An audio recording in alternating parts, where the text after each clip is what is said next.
My name is Julie. I currently work with my husband, Scott, at his family's small business. This business is managed by my father-in-law, Paul. It's a cozy place with about 5 employees. Paul doesn't get involved much in the daily work. Instead, Scott, who will soon take over as president, works hard. He looks for new clients and projects, showing his dedication to growing the business. When we have a big project, all the employees come together enthusiastically, creating a vibrant atmosphere. I have been working here for 12 years since I got married. Hey Julie, how long do you plan on clinging to our family business? My mother-in-law, Olivia, asked this as I came home early to make dinner, while Scott was still at the office. Olivia had retired from the business when Scott and I got married and seemed happy about her retirement. But now, with more free time, she often criticized me. What do you mean by clinging? I asked, trying to stay calm. Olivia sharply replied, exactly what it sounds like. You must have married Scott because you couldn't find a job anywhere else, and now you're just taking advantage of our company. I sighed to myself. These kinds of comments from her were becoming more common. When I married, I left my previous job and joined Scott's family business by choice, not because I was fired. For some reason, Olivia thought I was completely unskilled at my job. I said before that it's not that I couldn't work somewhere else. I chose to join Scott's company, I told her. But she answered dismissively, I can see right through your real intentions. She thought she knew everything about me and walked back to the living room. However, the problems with my mother-in-law weren't just her words. She had quit her job promising to look after the house, but she never helped out. My father-in-law often asked her to do some chores since she was home all day, but she stubbornly refused, saying, I've worked all my life, now it's the daughter-in-law's turn to do the housework. As a result, I usually ended up making dinner. Olivia seemed to make and eat her own lunch as she liked, but she never cleaned up afterward. Each day, as I returned from my errands, the sight of piled-up plates and utensils greeted me, stirring a mix of frustration and resignation within me. Gathering my courage, I decided to address this domestic issue one sunny afternoon. Olivia, I began hesitantly, trying to sound as diplomatic as possible. I've noticed the dishes often get left in the sink. It would be really helpful if you could tidy up after your meals. It's just a small request, but it would mean a lot to me. To my dismay, Olivia's response was far from understanding. Her eyes flashed with anger as she snapped, Are you trying to give me orders in my own house? You're just a daughter-in-law. How dare you dictate what I should do? Her sharp and unyielding words reminded me of the delicate balance in our family dynamics. I wish Helen were here instead of you, Olivia continued, her voice laced with a mix of longing and bitterness. Helen, Scott's younger sister and my sister-in-law, was a spirited and ambitious woman.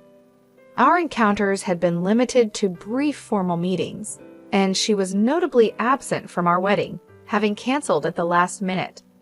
I later learned from Scott that she had overindulged with friends the night before and was nursing a hangover, unable to attend. Despite this, Helen pursued her dreams fiercely, relocating to Jersey after her college graduation to dive into the bustling world of fashion design. In an attempt to change the subject, I mentioned Helen's hard work and dedication. Helen's really making a name for herself in Jersey, working hard in her field, I said, hoping to ease the tension. However, Olivia's views on Jersey were negative. Jersey, that cold, impersonal city. It's no place for someone as warm-hearted as Helen. And you're from Jersey too, aren't you? Now it all makes sense. You're always so distant towards me. Caught in this tiring conversation, I realized that if I didn't start preparing dinner soon, we'd be eating much later than usual. While dealing with my own frustrations, I managed to stay calm. Mom, let's continue this conversation later. I need to focus on getting dinner ready, or we'll be eating quite late tonight. With some reluctance, Olivia finally went back to the living room, leaving me alone with my thoughts and the noise of the cooking utensils. Paul and Scott were both aware of Olivia's mistreatment towards me as a daughter-in-law and tried to intervene whenever they saw it happening. However, their efforts seemed to have little effect. Each time they confronted the situation, their faces showed concern and frustration, showing their desire to create harmony in our family. Ironically, whenever Paul and Scott scolded Olivia for her behavior, she took out her anger on me, becoming even more hostile and sharp with her words. Her face, usually kind and gentle, became twisted with disdain, her tone cutting deeper than before. Although I had never been physically hurt, the emotional impact of Olivia's words was significant. Paul and Scott's support had been my comfort, helping me somewhat ignore Olivia's harsh words until then. One morning, just after I had finished cleaning up from breakfast and was preparing to leave for work, something unimaginable happened. In the midst of the morning rush, as I was hurrying, Olivia suddenly exclaimed, "Oh my, what a mess!" And without warning, she poured a bucket of water over my handbag. I was stunned, a mix of shock and anger making me speechless. "What are you doing, Olivia?" I managed to ask, my voice trembling with disbelief.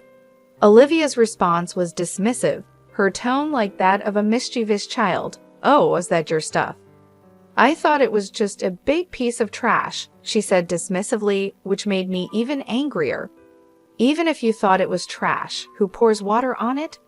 What kind of thinking is that? Now the carpet is all wet. Why would you do something like this?" I was really upset as I quickly took the wet things out of my bag, including important work documents, and laid them on the table. Olivia looked calm and didn't seem sorry or worried about how upset I was. "Because you don't need to go to work anymore," she said coolly. I was shocked. In our living room, filled with morning light, I sat across from Olivia. Her face was colder and more determined than usual. It was as if she had made a decision that would change everything. "Excuse me," I said, confused and surprised. "You've been in this house for 12 years, but now I can finally get rid of you," she declared. Her words hurt me deeply, and her voice had a level of anger and determination I had never heard before. My mind spun and my heart ached. "Getting rid of me?" I asked, unable to believe what I was hearing. Her words made me feel like an outsider in this family. "Actually, my daughter is joining the company, so we need you to leave. Today's your last day. All you have to do is bow your head to your father-in-law and Scott, apologizing for all the trouble you've caused," she said with a mocking laugh. She was using my job to push me out. I had spent years at that job, earning respect and making memories. I was shocked and hurt. My devotion to this family seemed to mean nothing to her. It horrified me not just that she acted this way, but that after 12 years of hard work, she could ask me to leave so her daughter could take my place. It felt like my years of effort were being disregarded. "Really? Are you sure about this? Wasn't Helen working in a clothing store in Jersey?" I asked, reflecting my confusion and worry. My job was more than just a paycheck. It was my way of fulfilling myself. Meanwhile, Helen, my sister-in-law, seemed to have grown tired of city life and decided to come back to the family. She said she was tired of the unfriendly people in Jersey, so I told her if she came back home, I'd have a job ready for her. She agreed to return immediately. "Now that she's coming back, I want you out of this house," she told me. I couldn't believe her words. She was ready to turn my life upside down with just one decision, completely ignoring my role in the family and not even listening to me. She handed me an envelope, saying, "I've written your resignation letter," and just like that, she kicked me out. My heart broke. Everything I had built over the years seemed worthless, treated like just a piece of paper. Her actions deeply hurt our family bond.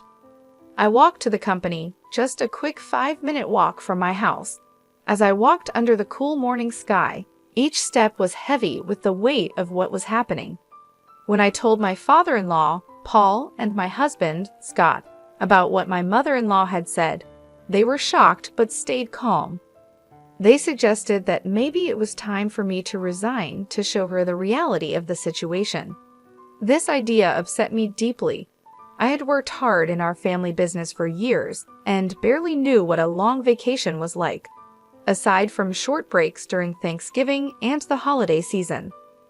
Encouraged by Scott and Paul's kind words, "Why don't you spread your wings for a change?"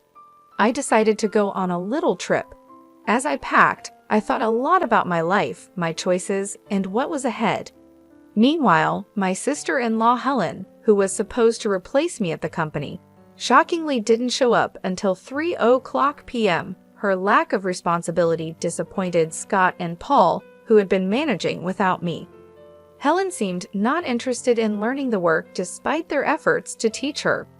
Hearing this made me worry about the future of our company, even as I looked forward to my trip. Leaving without seeing my mother-in-law, I quickly started my journey. During the trip, as I enjoyed the view from the train, I reflected on my life past, present, and future, and savored local seafood delicacies.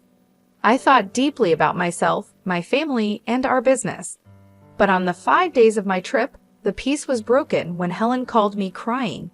"What's going on?" I asked. "Mom said it was an easy job, just sitting in a chair, but Scott and Dad are acting like I can't do anything right," she said. Her words, likely influenced by my mother-in-law, surprised me even as I was enjoying my break. I decided it was time to address the situation. "So Helen, how good are you with computers?" I asked her. Hesitantly, she replied, "Well, I usually watch videos online, and I play games too." This question was to see if Helen could adjust to a new job. Having worked in a clothing store in Jersey for a while, her computer skills seemed basic. "Do you know how to use Word or Excel?" I asked. Helen looked confused, showing she wasn't familiar with these tools in a professional setting. Even in clothing stores, tasks like managing sales data in Excel or recording customer info in Word are common. Have you ever worked with image editing, video editing, or audio editing software? Do you have any experience with such tools? I asked. Helen, clearly puzzled, replied, "What's all that?" This question aimed to dig deeper into her technical skills to better understand her capabilities. Considering her background in the apparel industry, it's unlikely she never used a computer. Tasks like tracking sales, managing inventory, and inputting customer data would have required her to use Excel. When asked if she can handle calculations for sales or fill in documents, she confidently said, "I can do that." However, when I asked if she could also calculate tax, her confidence faded, and she answered uncertainly, This question tested her math skills and her ability to use them in a business context.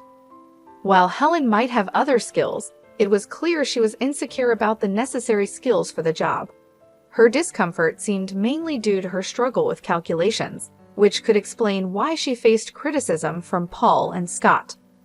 First and foremost, I needed to show my mother-in-law and those who tried to push me out that they were mistaken. "Since you're taking over my job," I began. I told Helen that she needed to handle the accounting tasks well and remember to be professional in her emails, because a casual tone that might be fine with friends doesn't work for business. She would also be in charge of scheduling the staff shifts. Even though our team is small, we carefully consider everyone's time off requests, so she shouldn't just think about what's convenient for her. As I listed these expectations, I could hear her sobbing on the other end of the phone. But I was told I wouldn't have to do anything. "Why are there so many tasks?" "I didn't come back home for this," she said, and then abruptly ended the call. Over the next 4 days, I decided to enjoy sightseeing in Jersey, the place Helen had left. My time there showed me that not everyone in Jersey is unfriendly actually. Finding someone as cold-hearted as my mother-in-law and Helen seemed rare. A week after I left my job, I returned to my in-laws' house. When I arrived, Olivia, looking very upset, confronted me angrily. How dare you make my daughter cry? You won't get away with this," she yelled, her eyes full of anger and misunderstanding. She tried to grab me, but Scott and Paul quickly stepped in to calm her down, though her anger didn't seem to lessen. Scott sighed deeply before saying, Helen is upset because she was scolded for trying to boss her employees around despite not being able to do the job right. It's not Julie's fault. Besides, Julie hasn't been here for a week, so she couldn't have upset Helen.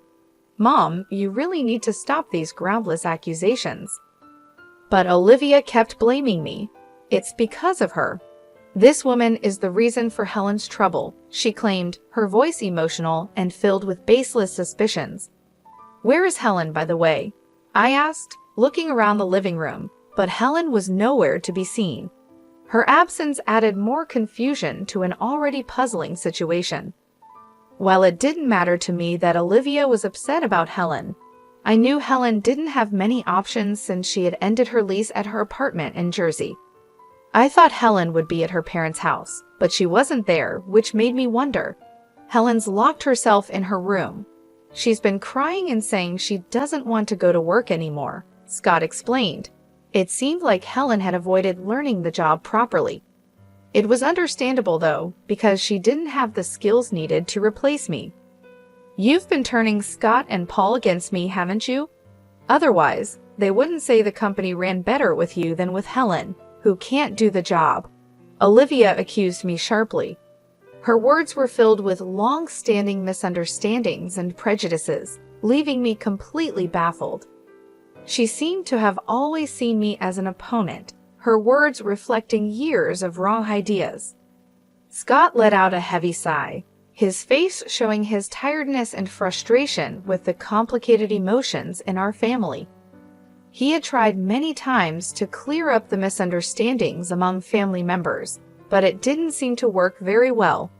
Mom, I know it might sound odd coming from me, but Julie is truly exceptional at her work.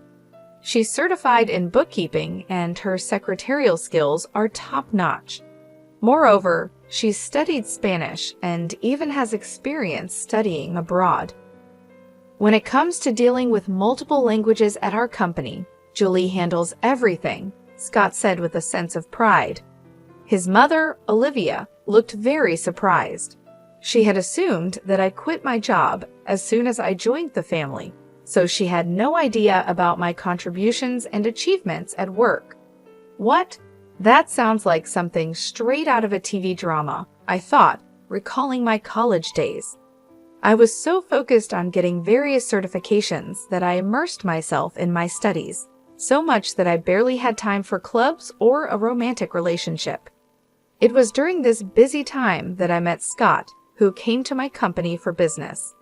As I found myself sharing the story of how Scott and I first met, I realized that this wasn't what Olivia wanted to hear, so I quickly got back to the main point. In short, I was responsible for a lot of tasks at the company, from handling accounting to scheduling, working with other companies, and managing employee shifts. Thanks to that, I could reach out to other businesses for deals, making the work environment much more comfortable than when Olivia was around. Scott added this, leaving Olivia speechless in amazement. Just then, Paul, Scott's father, made a comment that surprised me. We're going to shut down the company soon, actually. Helen made a big mistake. Even though she was supposed to prepare some documents, she decided to handle phone calls because it seemed more fun. While Scott and I were away, she ended up being rude to the person in charge from another company. Of course, I got a call to confirm this. Hearing this, I was so shocked that I instinctively covered my mouth with my hand. I can't believe Helen would do something like that, I murmured, filled with disbelief. The thought that Helen's actions might lead to the downfall of our company went through my mind, filling me with dread. However, as I was lost in these anxious thoughts, the story took an unexpected turn. When I explained the situation, they suggested it might be time to end the family business. We had mentioned this to you before, right? About being absorbed by another company, they said. Then, the president of company stepped forward, saying he was interested if Julie and I were involved. This was an unexpected but long-hoped-for development. Running a family business has its limits, and it's uncertain whether we could consistently attract stable customers. That's why Scott had always worked hard in sales, trying to secure new clients. Being absorbed by a larger company could mean having a steady base of customers. The future, once uncertain, suddenly seemed to have a bit of hope. However, this news only brought relief to me, Scott, and his father. Scott's mother suddenly opposed the idea, saying, "That's not acceptable. Scott must become the president. This company is ours, isn't it?" I was surprised by this sudden change. It seemed that more than a stable future, Olivia was concerned about maintaining the prestige of being part of a company president's family. "And you're telling me he's not going to be the president anymore? Absolutely not acceptable," Olivia exclaimed passionately.